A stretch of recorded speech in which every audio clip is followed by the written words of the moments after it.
eu reassisti Pânico 3, que pra mim sempre foi o pior filme da franquia, e eu resolvi vir aqui falar sobre por que eu tive essa impressão de que esse filme era tão horrível. Não se engane, eu ainda acho esse filme o pior da franquia, só que dessa vez eu acho que ele é o pior da franquia porque tem melhores e não porque ele é um filme muito ruim. Inclusive eu tomei em depressão porque eu comprei uma blusa pra gravar esse vídeo e ela não aparece no vídeo. Tá muito calor e eu tô de moletom. Também vim com os meus brinquinhos de pânico temáticos. Mas enfim, continuando. A gente começa com a clássica cena das primeiras mortes do filme e dessa vez o filme decidiu seguir a ideia do filme anterior e matar um personagem extremamente irritante que quando ele morre eu pensei, nossa, já foi tarde. O personagem é o Cotton Weary, inclusive logo no começo do filme aparecem os outdoors do programa de televisão dele que se chama 100% Cotton. E daí eu comecei a me perguntar se aquilo seria algum tipo de programa patrocinado por uma marca de roupa de algodão, porque cotton em português é algodão. Fui um pouco longe, mas são coisas que você repara quando você tá assistindo o filme pela quinta vez. Outra coisa que eu não tinha reparado na primeira vez que eu assisti, talvez eu tivesse reparado nas outras, é que quando o Ghostface faz a ligação pro Cotton, né, ele tá ali fingindo ser uma fã do Cotton, toda doidona e tal, né, tipo essas fangirl de boy band, e o Cotton tá lá felizão e ele realmente considera atrair a namorada dele com essa fã antes do Ghostface se revelar, né, na verdade ser o assassino. E isso foi uma coisa que me fez pensar ainda mais, cara, já foi tarde. Eu já não gostava desse personagem, agora eu gosto menos ainda. Mas talvez tenha sido a minha lerdeza que não me deixou reparar nisso, porque tá bem óbvio. Nesse filme, a gente tem algo inovador e revolucionário em comparação aos outros filmes, que é o Ghostface, ele não apenas tem um modulador de voz que faz ele ficar com aquela voz de assassino assustadora,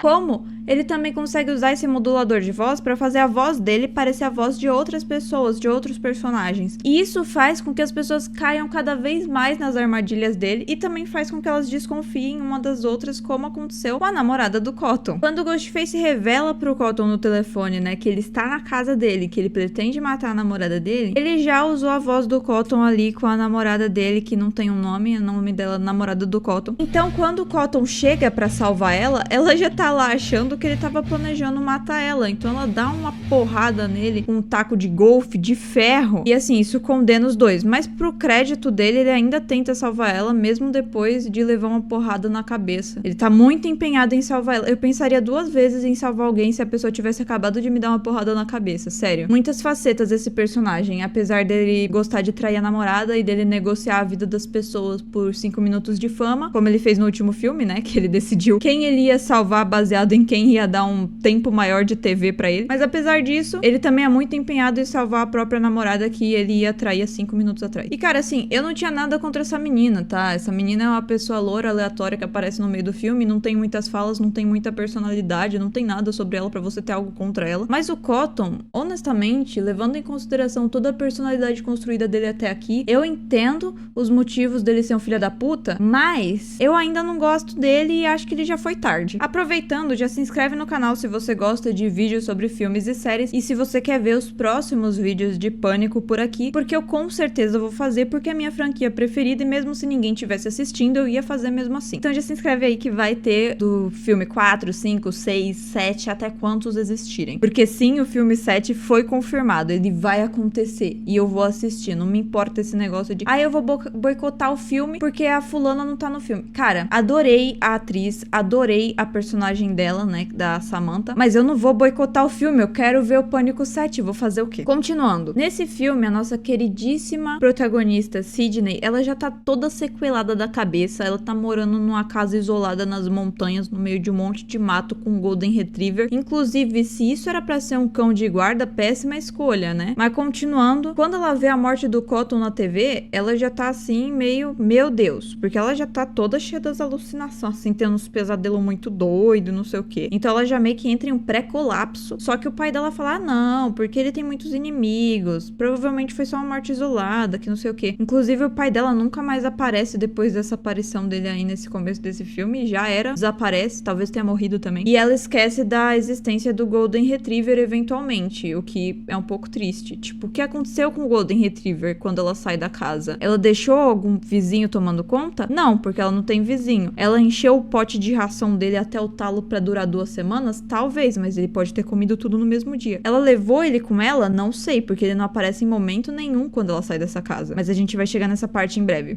Nossa, meu Deus, virei o Chico Bento. De volta à morte do Cotton, né? O detetive Kincaid está investigando agora os assassinatos, né, do nosso queridíssimo Ghostface. E o Ghostface deixou uma foto da mãe da Sid quando ela era jovem na cena do crime. É claro que o detetive ele não sabia muito bem quem era, então ele pede ajuda para a especialista em Woodsboro, que é a Gale. E a partir daí, o nosso filme ele começa realmente a acontecer. A trama de Pânico realmente começa a acontecer. É importante mencionar que agora os assassinatos estão acontecendo em Hollywood, que é onde o filme Facada 3 está sendo filmado. E eu adoro isso de Pânico, de fazer o filme do filme. E o Cotton, ele supostamente deveria aparecer no filme, né? Ele deveria ser um dos personagens desse filme. Como a nossa queridíssima Gale tá trabalhando ali oficialmente com o detetive, né? Ela decide dar uma fuxicada no estúdio que tá sendo filmado Facada 3. E lá ela encontra a sua cópia, no caso a moça que ia interpretar ela no filme, e também o Dewey. Ela descobre que o Dewey ele tá trabalhando ali como consultor ou algo assim do filme. Até agora tudo se encaminhando para a reunião dos personagens que carregaram a franquia até aqui. Pouco tempo depois que a Gale se encontra com o Dewey, ela é expulsa do estúdio, mas a gente sabe que ela nunca desiste e logo ela aparece de novo lá quando tem um novo corpo e uma nova cena de crime. E de novo, tem outra foto da mãe da Sid na cena do crime, como padrão, né? A gente percebe aí que os padrões do assassino são: sempre tem uma foto da mãe da Sid em todas as cenas do crime. E outro padrão que a gente descobre é que os assassinatos eles ocorrem na ordem que eles iam ocorrer no filme Facada 3. O que nos leva a crer que a próxima morte vai ser da Gale de verdade ou da falsa Gale, porque o Cotton fazia o próprio Cotton, né? Então não tinha uma segunda pessoa pra morrer no lugar do original. E a garota que morre depois é uma loura que faz provavelmente a primeira morta. Ela morre no banho, um bagulho assim. Então esses dois não tinham como matar outra pessoa além deles mesmos. Mas dessa vez a gente tem a Gale e a gente tem a falsa Gale. Porém, mais tarde a gente acaba descobrindo que na verdade existem 3 versões do roteiro do filme, o que faz ficar bem difícil de descobrir quem vai morrer depois, o que é muito inteligente, porque, bom, ele pode matar quem ele quiser, né? Nem precisa escolher muito. Mas as sugestões do pessoal mesmo assim apontam fortemente pra Gale da Deep Web. Além disso, o Rowan acaba sendo levado pra interrogatório, porque as pessoas falam que ele fez uma ligação pra moça loura que morreu pouco tempo antes da morte dela, convocando ela pra uma reunião, e ele jura de pé junto que não foi ele que ligou pra ela. De novo, me lembra o primeiro filme. Sabe quando Billy vai preso e ele jura que não foi ele que ligou pra Sid? E aí no final foi? Então, já dando spoiler do filme. Se eu não me engano, no mesmo dia, durante a noite, o segurança da falsa Gale vai no trailer do Dewey bisbilhotar lá. Sim, ele deixa o posto dele pra ir bisbilhotar o trailer do Dewey, o que me faz questionar bastante a competência desse cara, sendo que tem um assassino solto por aí, ele devia estar fazendo o trabalho dele, mas ele não tá. Daí ele recebe uma ligação que ele acredita ser do Dewey, dando uma bronca nele, né? Ele não leva muito a sério, porque aparentemente esses dois eles têm um ódio meio gratuito um pelo outro, né? Só que nesse momento a gente já percebeu que a ligação não era do Dewey, sim do Ghostface, que esse seria o próximo aí de arrasta. Mas uma coisa que eu não percebi na primeira vez que eu assisti o filme, que ficou muito óbvio na quinta vez que eu assisti o filme, é que tem aquele padrão, sempre que o assassino tá ali na ligação com a vítima, quando ele vai atacar a vítima, a ligação ela corta bruscamente. É um negócio que não acontece nos outros filmes de Pânico, porque nos outros filmes de Pânico sempre tem 2 assassinos, um liga, o outro ataca a pessoa. E esse filme ele já tava dando indícios desde o começo que teria um assassino só. Eu só não percebi de trouxa mesmo. Enfim, eles lutam, o segurança sai bem debilitado, mas ele consegue chegar até a porta da casa da falsa Gale antes dele ir de arrasta na frente de todo mundo, deixar todo mundo em pânico, daí todo mundo corre pra dentro da casa, daí a luz da casa é cortada, daí todo mundo corre pra fora da casa, daí eles começam a receber uma ligação, mas eles não querem entrar lá, porque o Ghostface provavelmente tá lá. Mas daí dessa vez o Ghostface decidiu inovar e mandar um fax, que pros tempos atuais não é muita inovação, mas pra aquela época era. E assim, pra quem não sabe, do pessoal novinho aí, o que é um fax, é tipo a pessoa manda o bagulho pra impressora, a impressora começa a imprimir meio que sozinha as mensagens que a pessoa mandou. Daí ele começa a imprimir ali o roteiro do filme, né? E o pessoal fica meio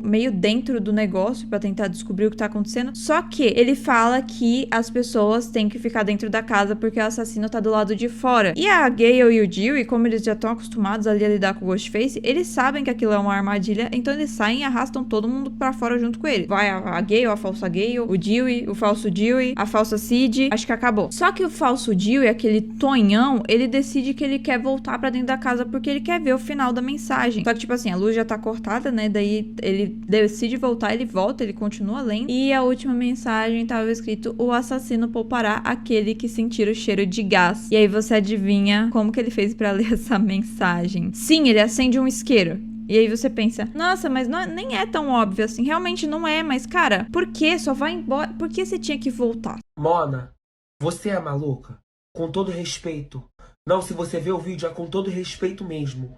Mona, você tem algum problema? Só vai embora. Claramente era uma armadilha. Esse é clássico caso, e eu nunca vi isso ser representado melhor, da curiosidade matou o gato. Mas a curiosidade matou o falso Dewey. Daí quando ele acende o isqueiro, a casa explode toda com ele dentro e todo mundo sai correndo, se joga a ladeira abaixo e sai rolando eternamente. Consequentemente, eles acabam se separando, mas eventualmente eles se acham de novo. Quando a Gale é atacada pelo Ghostface perto da van, o Dewey consegue encontrar ela e atirar no Ghostface, que vai pra debaixo da van e depois simplesmente desaparece, deixando de novo uma foto da mãe da Cid por ali. E assim, não só o Ghostface não morre depois de ter levado múltiplos tiros, como ele nem deixa uma gotinha de sangue pra trás, nem nada, ele só sai vazado. Eu não lembro se antes ou depois dessa série de eventos, a Cid ela também recebe uma ligação do Ghostface, né, se passando pela mãe dela, o que significa que ela já não tá mais segura no esconderijo dela, já que ele conseguiu encontrar o número de telefone. E nessa altura do filme, o detetive Kincaid, que é o que tá encarregado do caso, ele já tá fulo da vida porque ele quer muito falar com a Cid, porque ele precisa pra tentar resolver ali o caso dele, né? Afinal de contas, são fotos da mãe dela que o assassino tá deixando. E o Dewey, ele não quer contar de jeito nenhum onde a Cid tá, até que o Dewey finalmente se sente convencido a contar, né? E daí ele vai tentar ligar pra Cid e no mesmo momento ela aparece na delegacia, porque como eu disse, ela recebeu a ligação do Ghostface. E ela fica muito fula com o Dewey porque ele não avisou pra ela que o assassino tava deixando fotos da mãe dela. Mas cara, tipo assim, tu tá toda traumatizada, tu já passou por 2 ondas de assassinato e o cara, ele se preocupa com você, inclusive a irmã dele morreu na primeira onda de assassinato, você era a melhor amiga da irmã dele. Você acha mesmo que ele ia querer te envolver nisso tudo de novo? Eu acho que não, e eu acho que isso é bom. Um detalhe importante que eu esqueci de mencionar é que um pouco antes do segurança ser morto, o Dewey e a Gale acabam descobrindo que as fotos da mãe da Cid foram tiradas no mesmo estúdio que tá sendo gravado o filme Facada 3, que inclusive já foi até cancelado, o pessoal já desistiu depois de tanta morte assim. E a Sidney decide que ela quer ir ver o local onde as fotos da mãe dela foram tiradas, então vai a trupe toda. Vai a Cid, vai o Dewey, vai a Gale, vai o detetive, vai o outro colega do detetive que aparentemente não tem nome. Assim que eles chegam lá, eles dão de cara com a irmã do Randy, que coincidentemente tem uma fita que ele gravou contando quais são as regras desse filme. Ele gravou no filme passado, antes dele morrer. Eu vou resumir um pouquinho elas aqui. Nesse filme, qualquer um pode morrer, inclusive a Cid. Spoiler, ela não morre. Nesse filme, o assassino parece meio sobrenatural, talvez até imortal. Spoiler, ele não é. E nesse filme, os personagens deveriam desconsiderar absolutamente tudo que eles sabem do passado, porque tudo pode ser completamente diferente do que eles achavam que era. E é um pouquinho diferente sim, pelo menos aí o Randy acertou. Depois de assistir o filminho do Randy, a Gale decide que ela precisa saber mais sobre a mãe da Cid, sobre por que ela estava naquele estúdio. Então ela e a falsa Gale invadem a sala de arquivos e subornam a recepcionista para contar mais sobre a mãe da Cid para elas, que na verdade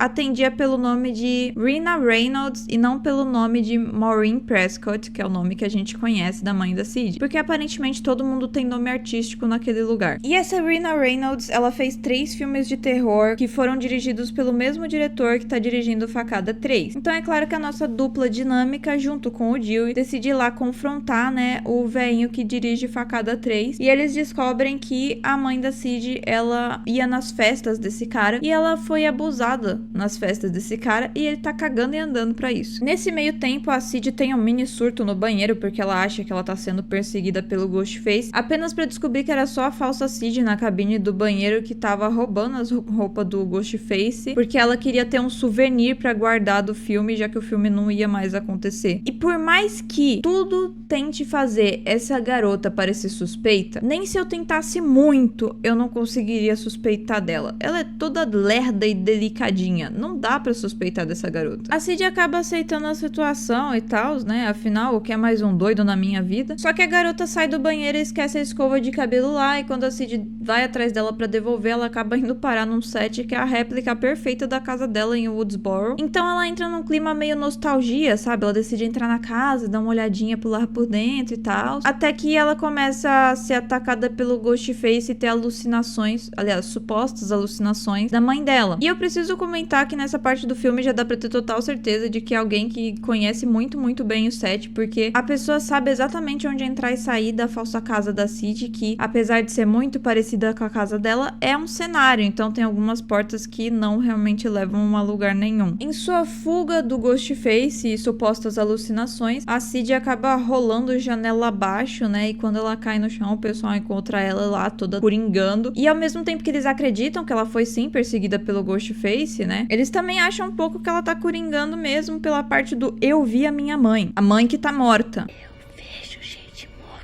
Porque assim, eles entram lá dentro e não tem nada lá. E claro, o Ghostface pode ter ido embora, mas o cadáver não ia embora. Então eles decidem que vão levar a Cid pra um lugar seguro. E é claro que ela não acredita nisso, porque, como a gente pôde ver até aqui, todas as vezes que falam pra ela nos filmes, eu vou te levar pra um lugar seguro, sempre dá merda. E ela já tá toda traumatizada com essa história aí. A Cid vai pra delegacia, né, e ela tem ali uma conversa com o detetive, que o filme faz parecer que é o suspeito. Ele tenta fazer parecer que o detetive é um dos suspeitos. Mas, cara, honestamente, eles têm uma conversa completamente inofensiva, tá? Ele só responde as perguntas que a Cid faz pra ele e faz umas perguntas pra ela 100% relacionadas ao caso. Eu não vi nada demais aí. Não dá pra colocar ele como um suspeito só por causa desse diálogo, apesar de eu saber que isso é algo que o filme tenta construir. Pouco tempo depois disso, né, de levarem a Cid pra delegacia, o Dewey recebe uma ligação dela falando que ela vai pra festa do Rowan, que é uma festa de aniversário lá, né, que ele ia dar. E o Dewey, a Gale e a falsa Gale decidem ir pra festa porque eles querem estar lá pra vigiar a Cid e tal, caso aconteça alguma coisa. E spoiler, não era ela no telefone. Mas aí, finalmente, a gente chegou na parte da festa clássica que tem em todos os filmes de pânico. Agora, bora lembrar do pessoal da festa ou apresentar eles pela primeira vez, porque até agora nem todos os personagens foram muito relevantes. Então talvez eu não tenha falado sobre algum. A gente tem a falsa Sidney, aparentemente bastante inofensiva, meio besta também. A gente tem o Rowan, que eu não sei se ele é ator ou se ele é co-diretor do filme, mas ele é um carinha bem sensal e ele foi interrogado pela polícia no início do filme. Aí tem a falsa Gale, a Gale e o Dewey, que todo mundo já conhece. E por último, e bem menos importante, a gente tem o Tyson, que seria um substituto do Randy pro filme Facada 3, já que no Facada 2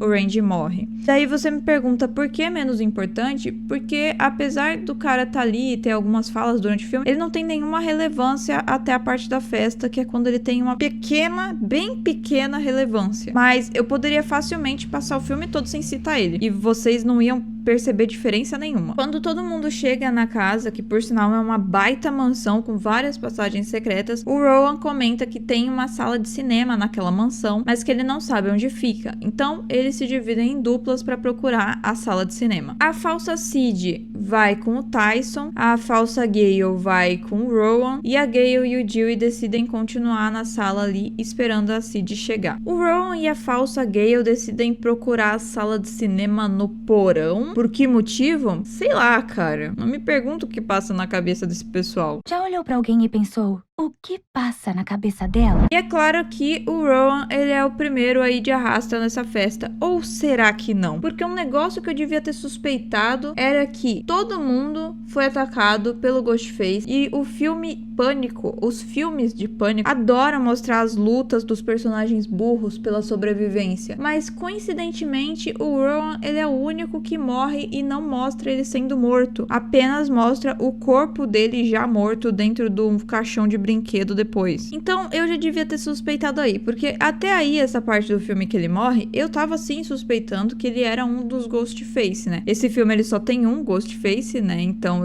eu devia ter suspeitado só dele, mas enfim. Tava suspeitando que ele era um dos Ghostface, só que daí ele morre. Daí eu falei, cara, então não é ele, porque ele morreu. Mas, cara, tava muito claro que a morte dele era muito não convencional e diferente da dos outros personagens pro espectador. Pra quem tava dentro do filme, não tava claro, tava igual todo mundo. Mas pra quem tava de fora só assistindo o filme, tava meio claro que a morte dele era bem diferente do padrão. Mas agora vamos voltar pra Gale e o Dewey que ficaram na sala. Eles começam a ficar desconfiados, porque eles estão esperando há muito tempo, né, a Cid chegar. Então a Gale fala pro Dewey ligar de volta pro número que ligou pra ele. E quando ele liga, o armário começa a tocar.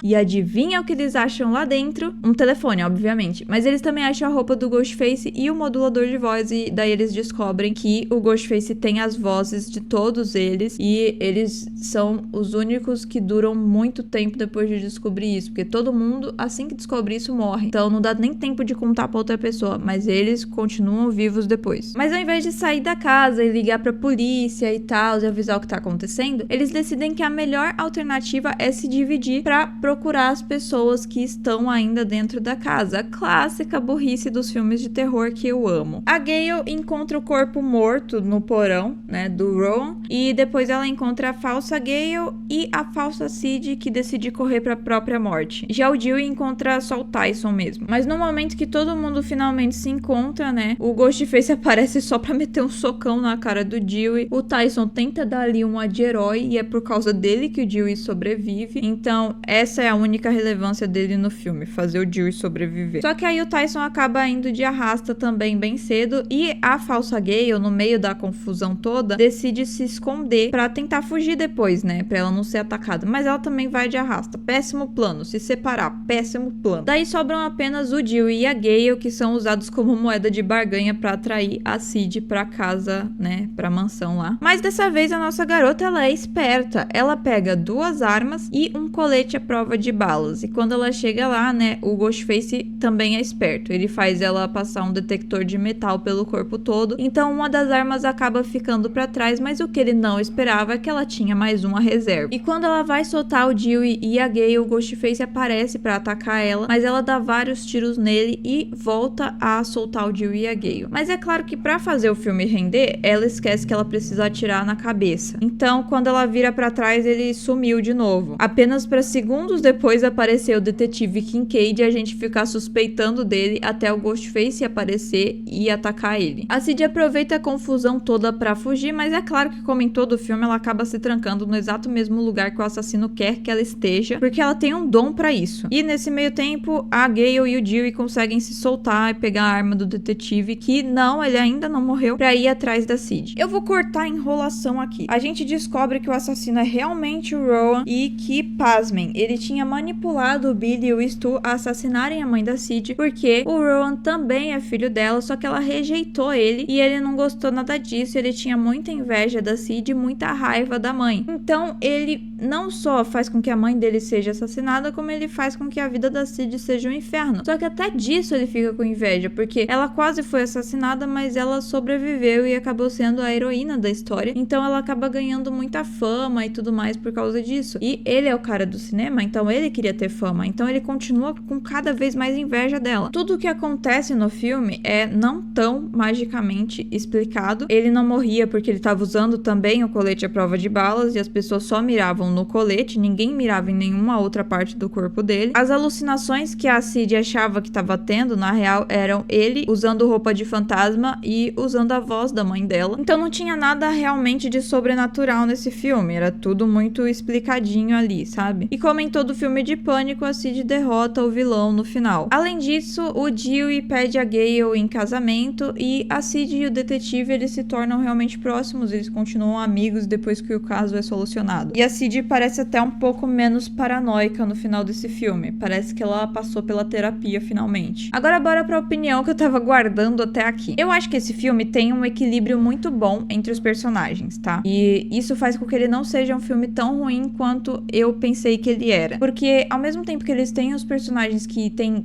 bastante carisma e que são divertidos de assistir, ele também tem os personagens completamente sem sal. Infelizmente para esse filme, o assassino ele não conseguiu ser icônico como o Billy e o Stu, e ele também não conseguiu ser irritante como a mãe do Billy e o Mickey. Ele é apenas completamente sem sal e irrelevante, chato, entediante, desnecessário. E acho que esse foi metade do motivo pelo qual eu achei e ainda acho esse filme o pior da franquia. Outro motivo é que o filme ele tenta parecer ser sobrenatural, o que vai totalmente contra a vibe da franquia Pânico, e apesar de tal qual o Scooby-Doo, no final o filme mostrar que nada do sobrenatural realmente existiu e que era tudo armado pra parecer ser sobrenatural, isso me fez pensar, então pra quê? Tipo, sério, pra quê? Ele fez todo o negócio pra parecer ser sobrenatural pra no final falar que não era. Querendo ou não, toda essa parte sobrenatural do filme foi completamente irrelevante. Ai, tava tentando fazer a Cid achar que tava doida. Ela já tava doida, a gente precisa fazer achar, não. Ela já tava, não precisa. Então eu acho que isso daí